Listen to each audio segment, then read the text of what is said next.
I was diagnosed with my first cancer in April of 2017. I was having chest pains, was being diagnosed with bronchitis, walking pneumonia after coughing, and lots of symptoms that would be related to those diseases, but I ended up having a tumor in my chest after getting a chest x-ray in early April of 2017. I was declared cancer-free and in remission August 24th of 2017. I went through my senior year of high school, graduated on time, and I went to Penn State.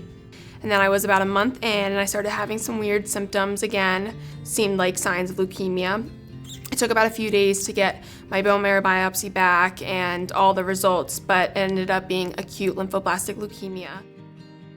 I am the father of Anthony Myers. I'm also the assistant principal here at Kutztown Area High School. Worked here for 20 years, and right now taking care of my son Anthony, who's 17 years old. October 25th, 2018, Anthony was diagnosed with anaplastic astrocytoma brain tumor, which is a glioma. It's a very serious type of brain cancer, and we've been dealing with that for the last 7 months. So we're lucky to have Team 17 strong. 17 is after my Anthony's football number and hockey number, 17. So a lot of families from his school banded together to create an organization and a nonprofit called Team 17 Strong, which supports him and us. So one of the reasons that we've been able to travel is because of Team 17 Strong.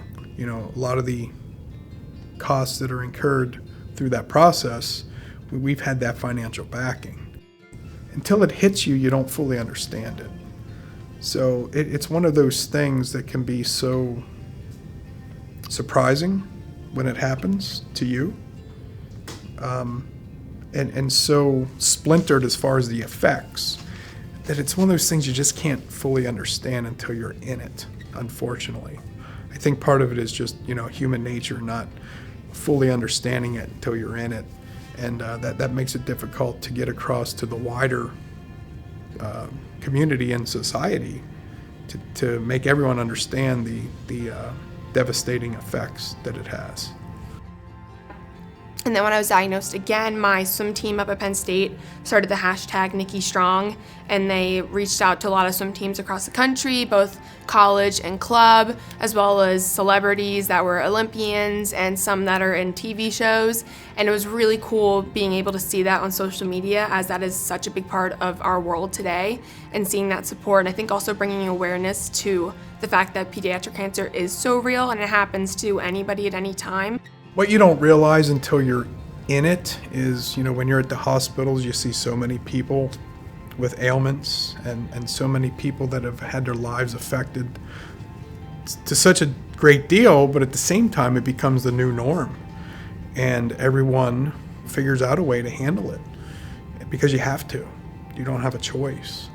So you have to keep living your normal family life and dealing with responsibilities, along with the hardship that you have to deal with. Especially when it's a child, when it's your own child, any child that you see.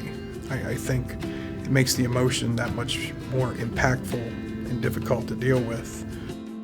The coverage is not there for everything. We would be paying 20% of everything until we hit that $12,000 limit or whatever it is. So with families that don't have that insurance, there's state government funding.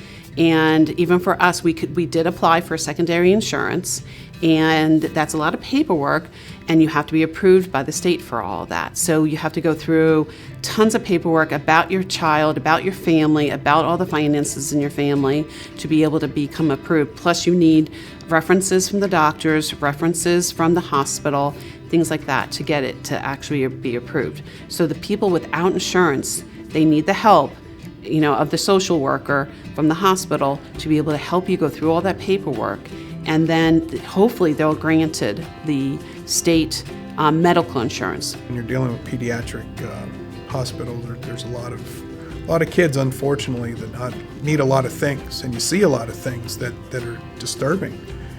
As families being disrupted and kids at very young ages that just need a level of care to be able to continue on and live. It's just upsetting to see. The biggest concern that I would have as a citizen is access to care. access to hospitals, to procedures, to pharmaceuticals, to where there's equity of access. In our situation, we have the healthcare coverage, and we have the means through Team 17 Strong to take care of Anthony the best we can, but not everyone has that. So equity of access as far as saving lives, and we're talking about children. And to me, finances in themselves should not determine whether or not someone lives or dies. And unfortunately, that is the case.